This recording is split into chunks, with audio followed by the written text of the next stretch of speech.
Bonjour tout le monde, bienvenue dans cette nouvelle vidéo. Aujourd'hui, je vais vous apprendre à pouvoir cerner les 5 zones de mon cheval.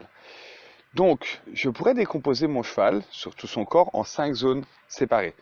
Donc, la zone 1, ce serait tout ce qui se passe devant lui. La zone 2, tout ce qui se passe au niveau tête-encolure. Zone 3, les épaules jusqu'à la dernière côte. Zone 4, tout ce qui est au niveau de ses hanches. Zone 5, tout ce qui est derrière lui.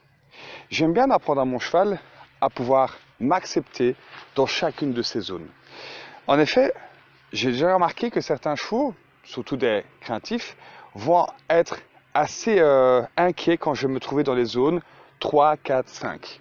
Donc j'aime bien très vite de vérifier, est-ce que tu es OK que je me situe ici en zone 3, 4 et 5. À quoi je vais voir que mon cheval est OK, c'est qu'il ne va pas vouloir réagir ou bouger.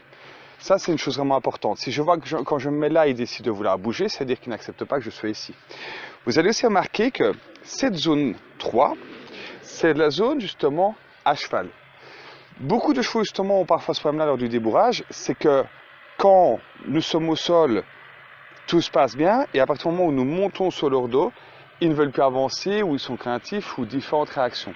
Ça, c'est justement en fait que mon cheval a compris au sol que souvent je travaille en zone 1 et 2, quand par contre je monte sur son dos, je viens en zone 3. C'est une zone complètement différente pour lui.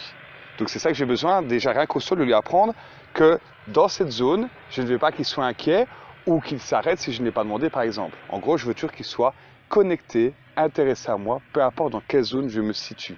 Ça, c'est une chose importante. Donc vous voyez par exemple ici, si je vois qu'elle est un peu distraite, je peux même, vous voyez, tapoter légèrement ici sur ses fesses et sur la croupe avec mes doigts, vous voyez, pour avoir l'oreille gauche qui tourne vers moi. Si par contre je ne mets pas de signal pour venir vers moi, en bougeant mes pieds par exemple, je ne veux pas ici qu'elle vienne face à moi. Si je la perds, je vais appeler la connecter, la rappeler, voilà. Donc vous voyez, je dois pouvoir faire ça. La même chose, je vais l'appeler, je vais tapoter, voilà, encore un petit peu. Hop, vous voyez, jusqu'à ce que l'oreille gauche tourne vers moi. Si elle décide de vouloir se rapprocher de moi alors que je ne l'ai pas demandé, je vais la repousser en mettant un petit peu de direction. Je vais me servir de mon stick pour la remettre là où je voulais qu'elle soit. Et me repositionner ici. Donc là, je n'ai pas mis de signal, je n'ai pas demandé de se mettre face à moi, donc je ne veux pas qu'elle se mette face à moi. Comment je pourrais installer un signal? C'est par exemple en lui demandant de reculer en agitant par exemple ma longe. Qu'elle apprenne, vous voyez ici, à reculer tout en m'acceptant dans cette zone. Si j'arrête mes pieds, je veux qu'elle arrête également ses pieds. Si après je suis bon en énergie, je dois pouvoir me déplacer et revenir ici, à côté d'elle, sans qu'elle bouge. Donc, je suis bon en énergie, donc ça veut dire que je n'attends rien de sa part. Je ne veux pas qu'elle bouge. Zone 1, zone 2, zone 3, zone 4, zone 5. Attention, tu m'oublies. Je capte son attention. Voilà, hop, je veux l'oreille qui tourne vers moi. Voilà, comme ceci. Qu'elle soit avec moi. Bien entendu, je vais toujours faire attention d'avoir un cheval qui soit prêt à faire ces exercices. Évitez de venir vous mettre en zone 4 avec un cheval qui est irrespectueux, qui a envie de mettre les hanches vers vous, vous bousculer, ou au pire, envisager de shotter. Donc j'ai vraiment besoin avant ça de m'assurer que j'ai du contrôle en poussant les hanches par exemple, et en ayant un cheval qui soit toujours dans la politesse et dans le respect. Confiance, vous voyez, c'est pareil. Je vais éviter d'aller directement sur une zone fort reculée avec un cheval qui est très peureux et qui a déjà du mal à m'accepter en zone 3. Ensuite, ce que j'aime bien, c'est de m'assurer que mon cheval puisse rester dans la zone que j'ai choisi, dans laquelle j'ai choisi de me situer. Ça, je vais l'appliquer dans des mouvements. Si on prend l'exemple de la marche en main, vous voyez, si par exemple là, je choisis de reculer, je vais dire non, non, c'est là, ici en zone 2 que je voulais que tu sois. Je vais choisir la zone dans laquelle je veux conduire mon cheval. Ça peut être en zone 1, en zone 2, en zone 3, en zone 4 ou en zone 5, peu importe ce que vous voulez faire comme exercice.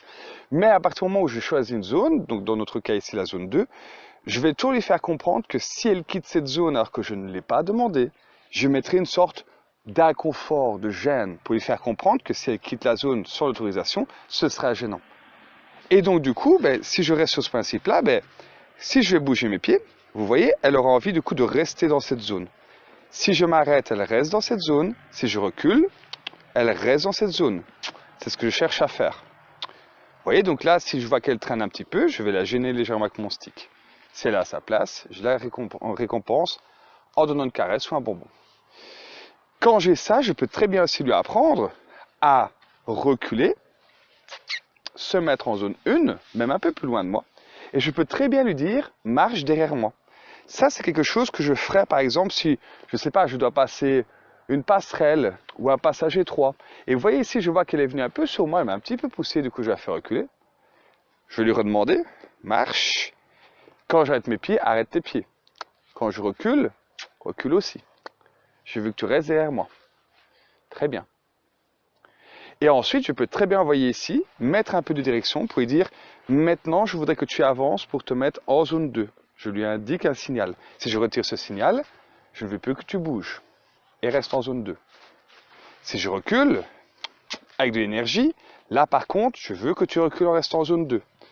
Bien.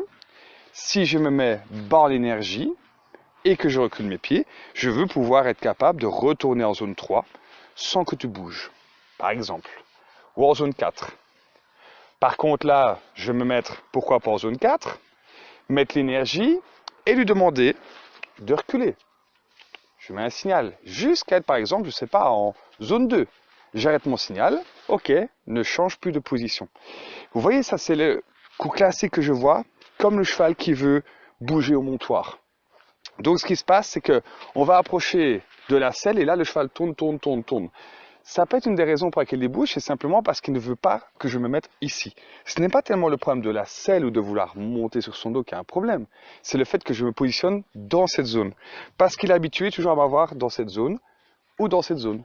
Donc je dois être capable, vous voyez, comme ici, de pouvoir bouger tout le long du corps de mon cheval sans qu'il réagisse. Si je n'ai pas mis d'énergie ou de code, je ne veux pas de réaction. Donc si je suis bon en énergie, vous voyez, je dois pouvoir me mettre ici sans qu'elle réagisse. Et ça, du coup, ça veut dire qu'à long terme, je sais bien que même pour quand je vais vouloir monter sur son dos, je vais arriver, j'aurai facile à me positionner ici, donc j'ai déjà plus de chances qu'elle ne bouge pas quand je vais vouloir monter sur son dos. Très bien. Ce sera tout pour cette vidéo. Merci à vous.